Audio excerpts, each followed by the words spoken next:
यदि straight of Hormuz कुछ समय के लिए बंद रहता है तो वो पूरी दुनिया की इकोनॉमीज को घुटनों पर ला सकता है। ईरान इजराइल यूएस क्राइसिस के बाद ईरान ने इसे पूरी तरीके से अपने नियंत्रण में ले लिया है और ये नियंत्रण दुनिया की सुपर पावर कहे जाने वाले यूएसए को फूटी आंख नहीं सुहा रहा। और इसी रास्ते को खुलवाने के लिए और ईरान के नियंत्रण से बाहर लाने के लिए USA has launched the project freedom. America ये कह रहा है कि ये फ्रीडम के लिए है, जबकि ईरान ये कह रहा है कि ये मिलिट्री एग्रेशन है।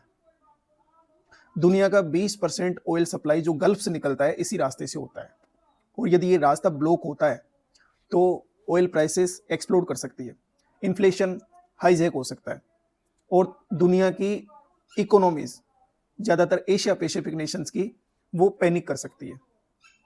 दुनिया की कोई भी सुपर पावर है उसे अपना डोमिनेंस और अपनी हेजीमोनी को दुनिया को दिखाने के लिए कुछ ना कुछ मिशंस लॉन्च करने पड़ते हैं, और ये भी सेम वैसा ही है।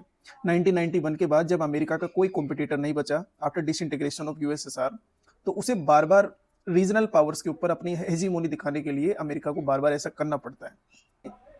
दुनिया में अब तक जितनी भी सुपर पावर्स रही है उन सब ने समुद्री रास्तों पर अपना नियंत्रण स्थापित किया, उसके बाद वो सुपर पावर्स बन पाई। रोमन एम्पायर ने भी मेडिटेरियन सी को कंट्रोल किया था, वैसे ब्रिटिश एम्पायर ने इंडियन ओशियन रूट्स को कंट्रोल किया था, और सेम वैसे ही आज अमेरिका इंडो पैसिफिक रूट्स को कंट्रोल करता है। 21वीं सदी में युद्ध सिर्फ बॉर्डर्स पर नहीं होंगे, ये होंगे बेसिकली सी लेन्स पर, ऑयल रूट्स पर और एनर्जी कॉरिडोर्स पर। और बेसिकली स्ट्रेट ऑफ हॉर्मुज उसी का एक पार्ट है। यदि स्ट्रेट ऑफ हॉर्मुज लगातार बंद रहता है तो पूरी दुनिया की सांस रुक सकती है। और इसी संदर्भ में अमेरिका ने यह डिक्लेयर किया कि freedom of navigation must be protected.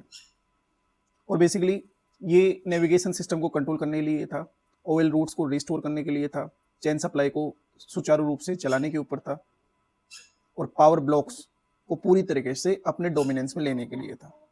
और अमेरिका ने इसे फ्रीडम प्रोजेक्ट का, वहीं ईरान ने इसे मिलिट्री एग्रेशन का, और इसीलिए यूरोपियन पावर्स या यूरोपियन नेशंस पूरी तरीके से खुलकर अमेरिका के फेवर में नहीं आए, क्योंकि उन्हें लगता है कि ये जो हल्का फुल्का क्राइसिस है ये कहीं रीजनल वॉर के अंदर कन्वर्ट ना हो जाए।